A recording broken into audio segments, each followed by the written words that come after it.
Nagkakaiwara iti kapsula iti armas apaltog iti Jose Singson Street, Barangay 8, Syudad Tibigan. Kang ronaan na iti sangwanan ti Highlander Video Bar. Adinudtaan nakatayan nga insigida iti maysa alalaki, amanagan iti Pablito Redoque y Benesa. Inni mapuluket maysa iti tawen na. Nga agnay iti barangay Kapangpangan iti metlang natakamat a syudad. Ken nakadundunuran iti may sapay nga kadwan ni Reduque nga nabigbig itinagan nga Ricardo Molina y Artates. 50 ketopat ti tawen na karuba metlang ni Reduque. Arason nga naitaray iti Lahos Clinic and Hospital para itinananay apan nakaagas na. Gapuanan tinakaro apan nakatiro-tiro ti aking kanawan nga saka na. Segundo investigasyon iti kaming iti Soko, when scene of the crime operative nga indadoulwan ni Police Chief Inspector Leonard Arce. Nagsagrap ti biktima ni Reduque iti manin ano adaras iti naduma aparte ti bagina nga rason iti panakauyos iti biag na iti sanpay anabigbig nga armas.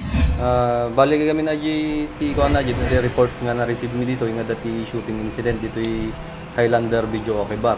Kata nagrespondi kami nakita mi dito biktima nga nakaidayayen nga ni Pablito Redoque ken ni Ricardo Molina.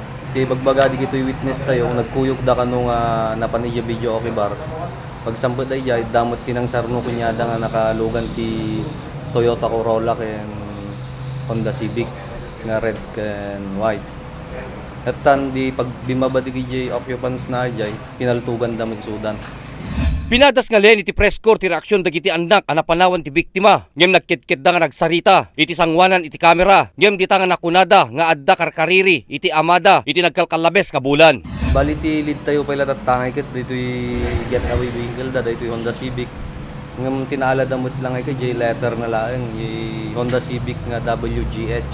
Yung number na ampay nga naala at dati ITT may isang lead tayo kan di kay yung dinagkandak kami ta interview di kay nakalaban na nga dati dito biktima nga ni Pablito Redoque. Itimit pinagipatpatang iti kadwa ni Redoque ani Molina iti unik iti balay pagagasan. Ditangan nakunana nga saan na nga mabigbig dagiti suspect. Pinasinggidan napay nga napaspas iti napasamak arason ati maray iti agpamyanan a direksyon. Ini starte na iti mga di nagtubal dinaso ay balgog na sigig nga nagdasutan na yung napuntahan.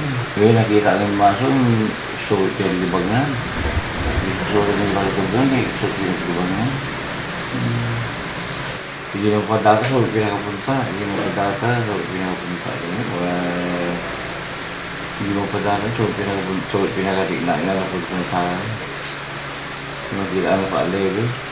Nakarekobre nga di kiti kaming iti Suko iti 20 ket 3 apiraso nga kapsula iti kalibre 40, 8 apiraso nga kapsula para iti caliber 9mm, 2 apiraso iti fire bullet, 2 apiraso iti deform slug, 4 apiraso iti metallic jacket, may nga bala iti kalibre 40, may nga caliber 45, ken may nga magasin nga daan ti innem abala akukwa ni Reduque. Impanamnamang or di Police Inspector Glenn Dulay nga araramidan da amin iti kabailanda para iti natardaras apan nakasolbar iti daytoy akaso. Ryan Pardo, Core TV News.